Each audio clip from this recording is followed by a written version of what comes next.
alaikum. Kwa majina naitwa Jafari Maneno.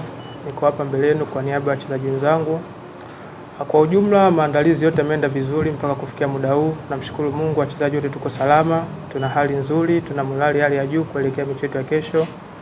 Tunajua kesho tunaenda kukutana na wapinzani wagumu. Ukiangalia mechi yao iliyopita wamepata matokeo mazuri away. Kwa hiyo haitakuwa mechi rahisi. Ila kikubwa kwetu sisi ni kuwa bora katika kila nyakati, kila moment, kwa mmoja mmoja, kwa timu nzima kuwa bora katika kila matukio.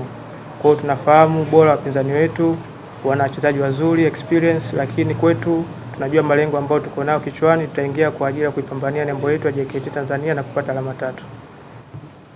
Kitu ambacho tunahamasishana ni kupigania nembo yetu, kuhakikisha tunapata alama 3, especially tukiwa katika uwanja wa nyumbani. Kitu kikubwa kupata ushindi, kuwafurahisha mashabiki wetu, wadau wetu na viongozi wetu kwa ajili ya kile ambacho tunachokifanya. Kama wachezaji ni kuwa makini katika kila nafasi ambayo tutakaipata tuweze kuibadilisha kuwa goli, kwa sababu kwa hizi mechi zilizobakia kila timu itakuwa na umakini zaidi kuhakikisha inajilinda aidha kutoruhusu au kutokufungwa. Kwa hiyo kama sisi wachezaji kijumuika na mimi na wenzangu tutakuwa makini zaidi kuzitengeneza nafasi na kuzibadilisha kuwa magoli kupata ushindi.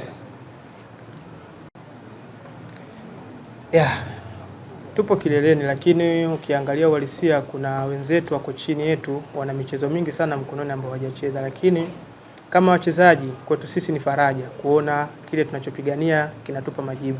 Kwa hiyo inatupa hamu na shauku zaidi kuendelea pale na kufanya vizuri katika kila michezo ambayo ipo mbele yetu.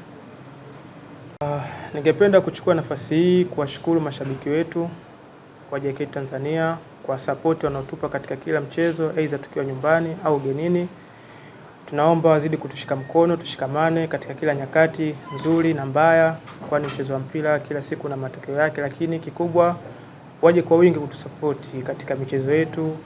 Tunawahitaji sana zaidi na zaidi katika kuhakikisha tunapata ushindi na wao tunawapa furaha.